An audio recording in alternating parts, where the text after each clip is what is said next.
problème enseignant décisionnaire yi. enseignant décisionnaire nekk nañ ñoo xam ne am nañ trop solo ci système éducatif bi. mais malheureusement tey seen intégration ci fonction publique ba léegi dafa nekk loo xam ne dafa bloqué wu na sax ba xam na ay syndicats yoo xam ne génnoon di def ay menaces déposer préavis de grève. Pape Mamadou Kane ku xamul enseignant décisionnaire mooy kan est-ce que mën nga ñu ko wax.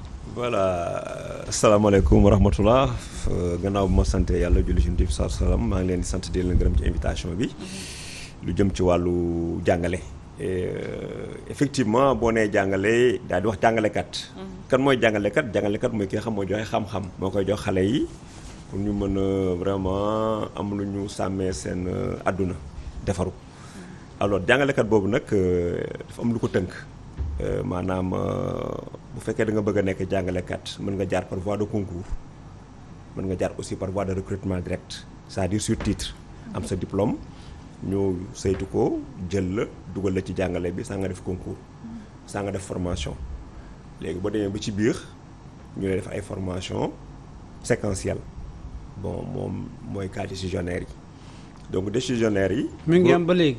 ba léegi muy am parce que y a les 5000 qu'on a recrutés l'année dernière les 5000 enseignants qu'on a recrutés l'année dernière daal leen def ay maîtres contractuels ay professeurs contractuels parce que comme vous le savez Sénégal dafa am déficit au niveau de l'enseignement déficit chronique am na ñu naan déficit bi egg na 40 000 enseignants am na ñu naan matu ko mais déficit bi vraiment c'est un déficit chronique donc soo dee xool aujourd'hui dëkk yëpp dañu bëgg a am ay école pour ñu jàngal seen doom yi parce que jàng moo xew c'est la tendance mondiale ku jàngul fi ñu toll nii tu es un ignorant te boo nekkee ignorant doo xam loo war a def ak loo warta def moo tax ñëpp dañoo war a jàng pour am xam-xam jàng waxuma jàng tubaab rek de jàng alxuraan jàng christianisme jàng àdduna lépp ci jàng la bokk waaye jàng bi nga xam c'est formel état yor ko mooy école yi boobu c'est formel ba pare c'est réglementé alors léegi ci jàngalekat yooyu li nga ko waxee ñu am ñu tuddee ay décisionnaire mooy koo xam ni dafa nekk jàngalekat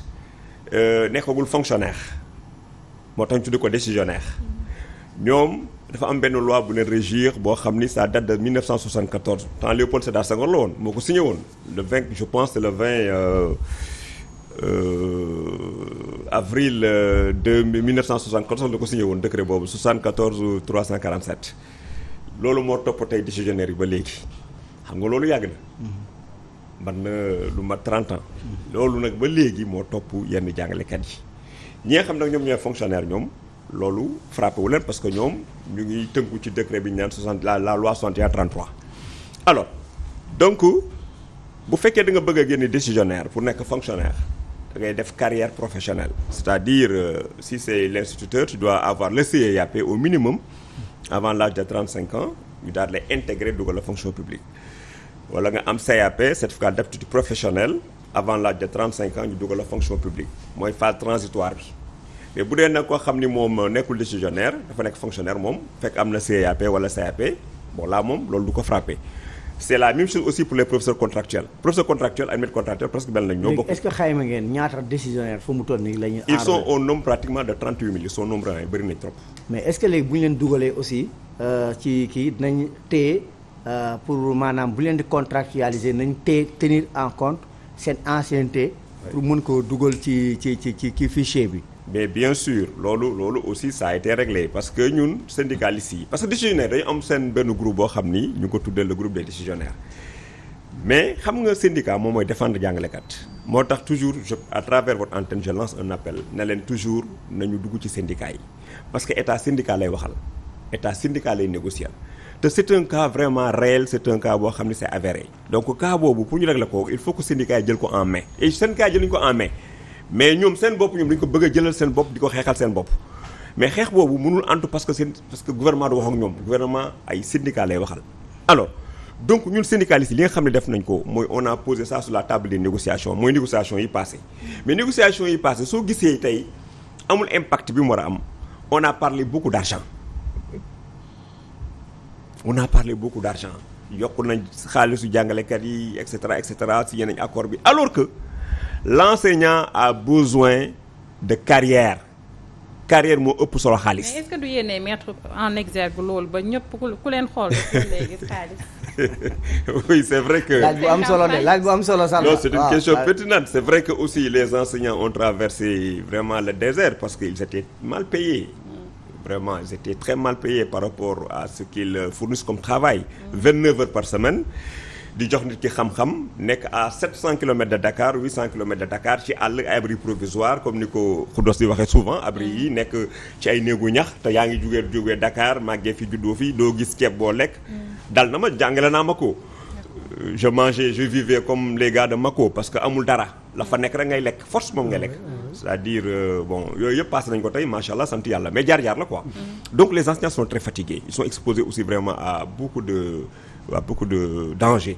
moo tax ñu doon ñaan état bi pour mu yokk salaire yi pour jàngalekat bi mën a jël boppam en charge mën a dund gu baax mën a lekk lu baax mën a naan lu baax mën a tëdd fu baax parce que loolu c'est un minimum pour un travailleur. Pas uniquement pour un enseignant mais pour tous les travailleurs.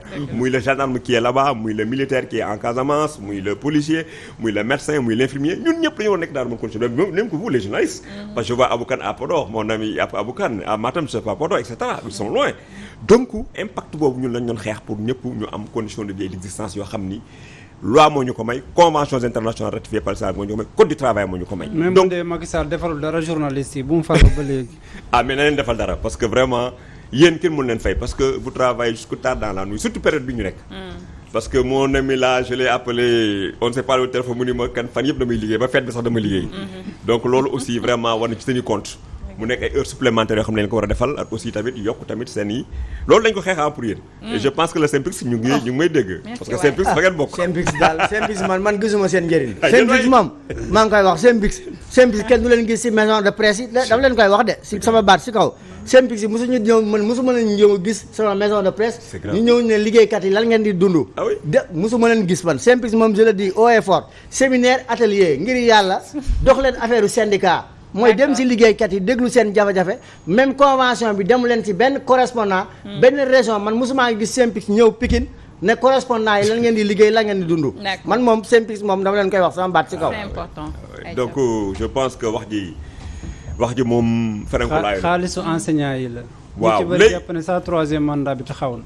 ah non en fait xam nga ñun nous sommes des syndicalistes nous ne sommes pas des politiques comme ni ma koy waxee souvent ñun suñu job ça consiste à défendre les intérêts économiques matériels financiers de nos camarades. Nous ne sommes pas des politiciens. Il est vrai que le président am na lu ñu ko laajoon def na ko ci salaire yi am na impact bon kooku c'est normal.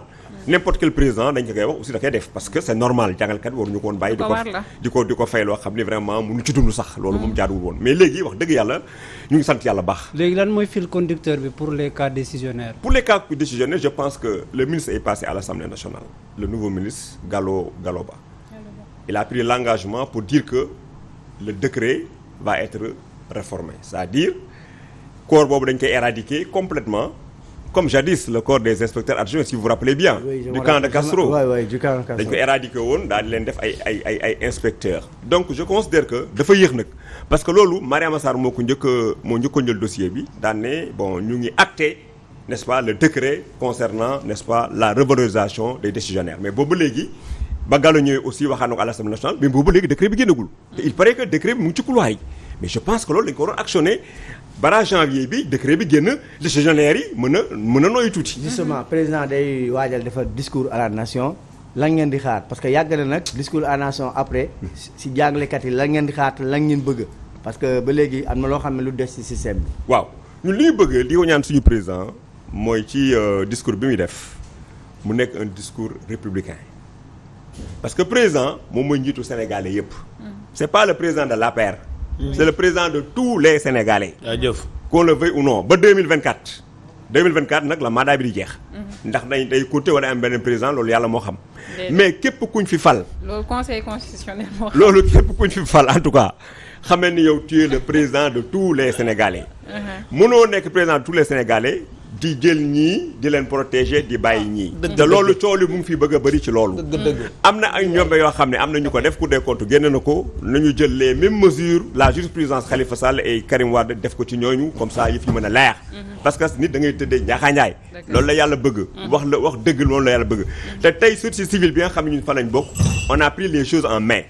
vendredi prochain inchallah y aura une grande marche nationale pour vraiment que li nga xam ne moom la cour des comptes génnee ñu leeral ko le président nag ci conseil des ministres jël na ay mesures nee na yëf yi leer comme nee na yëf yi leer aussi tamit ñun nañu patient may justice bi vraiment mu def son travail mais mënuñu nekk di def aussi un plaidoyer boo xam ni ça va à l'encontre de la justice di leen taxer n'importe quoi te yëf yi leeragul dañ leen may seen liggéey ñu def ko ku nekk ñu daal di toog xaar. brèche la woon ci wàllu jàng bi. ci wàllu jàngale maintenant li ñuy xaar ci président de la République pour le 31 mooy accord bi ñu ko signé y a des points yoo xam ni ba léegi respecté wuñ ko. le point nodal mooy le cas des décisionnaires. décret bi moom moo ko war a signé mu ngi ci couloir yi na koy laajte lu mu gën a gaaw mu signé décret boobu corps boobu ñu éradiquer ko décisionnaires yi nekk ay fonctionnaires comme ñun c'est-à-dire ñu bénéficier de tous les avantages qu'ont les fonctionnaires. parce que boo nekkee décisionnaire di nga jàngal xale boo xam ni dugg na dans l'enseignement ba def carrière ba ñëw yow ba chef la parce que décisionnaire nga yow mënoo ko yilif parce que moom il est fonctionnaire déjà il a son CAP il a son CA il avance boo ñëwee ci grade yi moo lay raw boo demee compétition moo lay raw nekk directeur d'école wala mu nekk proviseur wala mu nekk censeur et cetera yow nga nekk fii décisionnaire foofu la ñuy wax ne loolu baaxul ba pare aussi IPRES bi nga xam ni fan la jëm tam IPRES baaxul gis nga IPRES avec les problèmes là boo nee décisionnaire nga boo retraité IPRES nga jëm foofu bombe à retardement alors que quand tu es fonctionnaire FNR ngay dem FNR boo fa demee moo ëpp avantage parce que chaque weer di nga jot dara mais retraité gis ngeen temps yi li ñu sonnee seen xaalis ne non seulement que du gaaw a ñëw li ñu leen di dig duñ ko def donc aussi c'est l'occasion de lancer aussi un appel à monsieur Racine Sy le PCA de l'IPRES de revaloriser vraiment les retraités il est temps que engagement yi ñu jëloon ci ñoom ñu def ko 2018 nga waxoon conférence sociale ça fait 4 ans waay nga ne da ngay yokk pension yi on est en 2022 ça fait 4 ans puusul tàkkul. c'est ça wax dëgg yàlla nag diggee bor la. enseignant décisionnaire enseignant stagiaire. bon lan mooy différence bi. stagiaire bon léegi stagiaire mooy ñi nga xam dañuy nekk ci école de formation yi gën def stage maanaam dans les écoles loolu sax pratiquement kiiatul léegi dañu lay jël directement rek. d'accord léegi loolu existé. waaw existé tout léegi dañuy jël directement avec ton bac ñu dugal la lancer la nga nekk maître contractuel wala professeur contractuel au bout de 2 ans nga def sa CAP wala sa CAP wala nga def sa bu dee professeur nga def sa KS wala sa KSM nga jàllee intégré dans la fonction publique. loolu la quoi bon maintenant li ñuy ñaan président de la République mooy parcelles yi nga xam ni daf ko jox jàngalekat yi. ñu war ci dëkk. depuis 2019 ba léegi. ñoom lu neex rek la ñuy kaas ñoom yu neex jotaguñu ci. le ministre de l'urbanisme avait dit que décembre bii dinañ viabiliser la ZAC de Kantène au niveau de Ziguinchor pour 3 milliards de francs CFA ça ce n'est absolument rien du tout. la ZAC de Déni Biram Ndao aussi c'est pour 3 milliards ça ce n'est absolument rien du tout mais jusqu'au moment où nous vous parlons jël nañ engagement bi signé nañ ko mais defaguñu terrassement defaguñu dara. ba pare mais priorité daa am de. waaw parce que yoo xoolee jumtuwaay jàng yi. mooy waaw pour man est-ce que jël defar jumtuwaay yi nga xam ne. ñu war a accueillir xale yi. jëndi abri provisoire yi gënul loolu. xam nga dafa am ce qu'on appelle la fonction régalienne de l'État loolu État moo koy def. mais ñun li nga xam ne ñun si ñun la jëm dañ koy wax parce que dañ ko revendiquer signé ko. moo naam suñu dëkkuwaay yi parce que dañ ne jàngalekat. 70% du travail de l'enseignant se fait à la maison. donc l'enseignant doit avoir un toit pour pouvoir bien préparer et bien travailler. c'est ça la sécurité. léegi laaj sax jafewul Déni Biram Ndao. waaw jafewul bu leen neexoon tey ñu laaj ne. nan ñu jox Géejawaay wala Almadi fa ñu laaj. foofu moom yomb naa joxe. waaw très bien. mais sooy wax parcelle yi foofu noonu. sooy wax parcelle yi da ngay préciser pour enseignants yi balaa parents yi di jàpp ne yaa ngi plaider pour abri provisoire yi. oui absolument parcelles yi c'est pour les enseignants parce que loolu ñun ñoo ko signé ak état bi ba pare le ministre Sow jël engagement bi daan ne décembre bi la ñu waroon def ce qu'on appelle déblayer ko terrasser ko jox ñu suñuy kayitu kër ñu dem tabax daal di dëkk. bon loolu aussi su ñëwoon ndimbal bu baax lay doon ci jàngalekat yi. parce que soo dee xool quantum bi gis ngeen ren quantum bi déggu leen benn grève malgré que man maa nga waaj déposer préavis de grève SIDELS pour jàppale décisionnaires yi pour jàppale aussi jàngalekat ñu jot seen i kayitu kër ak yooyu ñu ngi koy waaj def SELS déposé na am ñeen ñu déposé mais ñun ñu ngi waaj déposé maintenant ngi ñaxtu rek nag waaw dañu foog ñu ñaxtu xamul tax parce que boo signé accord da nga ko respecté accord kenn waru ko violé convention yi ñoom ñoo ko bañ convention dafa ne saa yoo signé accord rek da nga koy appliqué donc bañ leen di signé loo ñun waxuñu la ngeen signé force dañoo discuter sur des bases réelles et crédibles ñu xam ne lii mën nañ ko def ñu daal de ñoom mën nañ ko def ñun tamit ñu daal de comme mën nañ ko def léegi nañu signé léegi boo toogee nag 1 an 2 ans may leen délai vraiment ñoo ko appliqué parce que soo dee xool jàngkat yi ñu ngi dem retraite boo xam ne nga xam da nga retraité doo am sa kayitu kër xam loolu musiba la boo ko jëlee doo am loo tabaxee DMC yi aussi DMC yi près DMC yi l'État a dégagé 150 milliards bon ne daf koy jox ay banques pour ñu jox ñu ko. loolu aussi revendication la ñu ko président Macky Sall discours bi mu jàppale ñu ci daal di booster loolu banques yi génne 150 milliards jox ko tous les fonctionnaires du jàngal kay rek de tous les fonctionnaires xam dañoo demandé DMC de 2 millions à 5 millions pour ñu mën a am lu ñu tabaxee seen i kër. ak lu ñu mën a defaree seen i. d'accord mais ñoom est-ce que pare ngeen un jour aux élections sociales. c'est important fan foofu nag moom. on avait retenu la date de décembre le 12 décembre. tout à fait léegi élection représentation fan la toll est-ce que dina am wala lan la te ñu ngi nekk ñu ngi waajal fin d'année. une très bonne fête et une très bonne question. gis nga élection yi le ministre du travail moom moo ko yor am na ñoo xam ni ñoom la ñu waxoon ñoo gagné élection yi def nañ 5 ans at 5 mois. mooy le G7 ñu toog na leen déglu malgré que c'était dans l'illégalité parce que ñun parce que élection yi c'était frappé d'un recours en annulation au niveau de la cour d'appel comme je l'avais dit ici dans une émission. Cour d'appel statué woo ñëpp daan ne lii du élection kenn xamul lan la parce que syndicat bu Dambodj ak bu Ablaye Ndoye ñoo bokk benn récépissé. syndicat Amidou Ba ak syndicat Diène ñoo bokk benn récépissé. mooy yow ñu daal di def ci Sems Dambodj ci Sems Ablaye Ndoye OES kii mais loolu ban xeetu pratique la ci Sénégal. ci benn récépissé ñëpp ci élection ñu leen ça c'est illégal. c'est pas conforme à la loi donc on dénonce ça avec la dernière énergie daal di def recours déposer ko cour d'appel daal di ñuy woo daal di effectivement vous avez raison lii mënul nekk. mais comme mënuñu ko juger ñu daal ko yóbbu cour suprême ba léegi cour suprême ne s'est pas prononcé sur ça ñu bàyyi ñu def seen 5 ans yi jeex na ba léegi les mêmes 7 là le G7 là ñoom le gouvernement bi di waxal ba léegi au détriment du G20 et des autres syndicats légalement alors qu'il y a le droit à la négociation. Alors maintenant léegi ministre bi convoqué na indaale naa convocation bi convoqué na à Radisson pour jeudi prochain nee na je convoque tous les syndicats voilà mu ngi nii monsieur le secrétaire général dans le cadre des concertations relatives à l'organisation des prochaines élections de représentativité syndicale dans le secteur public de l'éducation et de la formation le ministère en charge du travail organise un atelier de partage le 29 décembre 2022 à partir de 9h à l'hôtel Radisson. Ordre du jour partage du projet de circulaire sur le vote électronique. Partage du projet de chronogramme. yow nan ngay defee lii te yow amagoo comité électoral mais y a des préalables quand même. amagul comité électoral. ana comité électoral bi ñun lii lañ jot pour ñëw Radisson pour ñu valider ko lii on va pas valider ça. léegi vote électrique bi ku toog foo xam ne amul réseau. mais mu ngoog merci Khafor léegi ñu ni vote électronique am na jàngalekat yoo xam ne fa ñu nekk amul réseau. amul courant am na jàngalekat yoo xam ne amuñu téléphone. amuñu smartphone mais comment dans ces conditions là on peut faire une élection avec vote électronique ça c'est du n'importe quoi te élection c'est du sérieux élection bii dafa mel élection présidentielle tuuti mooy suñu élection présidentielle parce que si la ñuy xamee ñan ñooy teewal jàngalkat yi autour de la table pendant 5 ans donc lii mënuñu ko bâcler moo tax ñu disons que le ministre du travail vraiment est hors la loi il est disqualifié pour organiser ces élections là il n'a qu'à les repousser former un comité électoral avec les représentants de toutes les organisations légalement constituées en but de vraiment dresser un chronogramme sur lequel nous allons travailler pendant 1 an pour organiser ces élections. Maintenant, ce qui s'impose, c'est quoi? C'est que tous les syndicats légalement constitués doivent être autour d'une table pour mener les discussions, n'est-ce pas, en vue de mettre en œuvre tout le protocole signé entre le gouvernement et les syndicats, n'est-ce pas, de l'enseignement. C'est ça qui veille. Ce qu'on défend, lépp lu mu def ça n'engage que lui, ça ne nous engage pas parce qu'il est disqualifié aujourd'hui à faire ces élections-là. On n'est pas dans la précipitation. Il faut qu'on soit légaliste. Dëkk bi dëkk yoon la. Les conventions sax wax nañ ni ak le code du travail ay liggéeykat jarul ñu dem élection nañu def ay enquête moo gën a gaaw mais comme ñoom ils tiennent à des élections mais élection da nga koy def mu nekk élection yu fiable résultat yi génnagul c'était frappé d'injustice n'est-ce pas ba léegi publié guñ ko moom génnagul arrêté daan ne élection yi passé ñii ñoo koy ñii lañ gañe ba léegi amul te daf ko war a génne un arrêté du ministre léegi loolu ñu contesté ko tey mu ñëwaat naan ne day woote lii pour ñu dem ay élection avec un vote électronique ça nous sommes dans quel pays il faut qu'on se respecte quand même. et puis ngeen jàppale ñu tamit ci communication boobu. sa syndicat bi dañu koy yóbbaale wala day demal boppam. sama syndicat day demal boppam Sidel syndicat démocratique des enseignants du Sénégal ñun on dépend de personne nous sommes dans la catégorie de l'élémentaire foofu la ñuy dem te incha allah aujourd'hui jàngalekat yëpp ñu ngi ñuy xaar pour ñu dem élection ñu gagné ko nekk autour de la table de négociation. da ngay. oui bien sûr je lance un appel que tous les enseignants votent pour le SYDES pour que le SYDES soit à la table des négociations pour abréger la souffrance vraiment des travailleurs. waaw on sait que la phase contentieuse donc n'est pas toujours vidée. Voilà.